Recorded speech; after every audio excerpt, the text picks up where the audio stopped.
طيب خليني اروح لمحمد شيحه وكيل اللاعبين، وبس اقول لشيحه ان انا عندي اقل من دقيقتين اعرف قصه حسني عبد ربه واعرف قصه حمودي لاعب سموحه. ازيك يا شيحه؟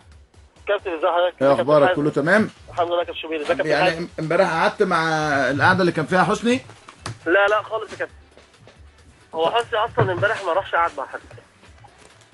ده اخر كلام يعني؟ اخر كلام يا كابتن.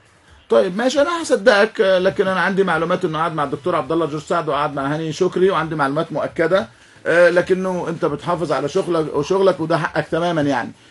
هل في مفاوضات ولا مفيش مفاوضات؟ والمفاوضات يا كابتن ساريه من حوالي 20 يوم او من حوالي 22 يوم طبقا لكلام حسني معايا طبعا. هو انا بس في حاجه لازم يعني اوضحها، انا مش وكيل حسني. ممكن نكون اصدقاء، ممكن يكون بيثق فيا، ممكن يكون بياخد رايي، لكن هو انا مش وكيل اعماله.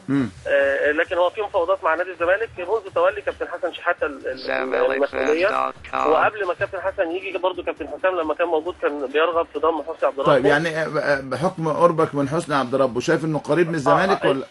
لو يوم الخميس النادي الاسماعيلي ما وفاش بمستحقات حسني الماليه، حسني هيلعب في الزمالك سنه. والخميس الاسماعيلي مش هيدفع له فلوس، دي نمره واحد. نمره اتنين، حمودي اخباره ايه؟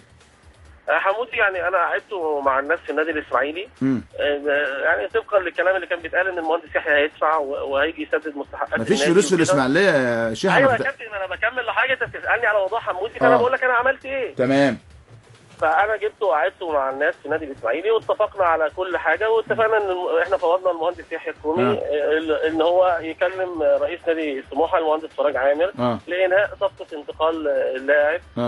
وحدث فعلا اتصال بين المهندس يحيى الكومي ورئيس نادي سموحه، وجينا بعد كده طبعا ان يعني مستحقات اللاعبين لم يوفى بها من قبل رئيس النادي الاسماعيلي. فاعتقد هيبقى صعب جدا ان النادي الاسماعيلي يدخل في صفقه حمودي الا اذا ربنا اراد يعني وجه حد يدفع. طيب شيحه انا عشان عندي المسلسل النهارده استقال الكابتن ميمي درويش ومدحت الورداني وعثمان عطيه ودكتور شريف حموده، الخبر ده صحيح ولا غلط؟ خبر صحيح 100% يا كابتن، واستقال من ليس لهم حق في الاستقاله. يعني اللي من حقه يستقيل هو اللي جه قال انا هدفع. اللي هو اللي ايه؟ اللي جه قال انا هدفع. ده استقال؟ لا ده ما استقلش. ده يعني رئيس النادي يعني ما نجيب من الاخر. انا ما هو من الاخر يعني اصل الفوازير اتلغت بتاعت نيلي وشريهان فاحنا بنعمل فوازير. لا يا كابتن انا بكلم احمد شوبير يعني وما شاء الله الذكاء يعني. لا عشان انا اشيل الليله مفيش مشكله، خد راحتك يعني. طيب يعني قول لي اللي فاضل دلوقتي بس المهندس يحيى الكومي. هو المهندس يحيى الكومي والاستاذ احمد عبد الحليم والمستشار سيد يونس. هم اللي باقيين، واعتقد ان المحافظ في خلال يعني دقائق ساعات كده هيكون قرار الاقاله طبعا يعني للجميع.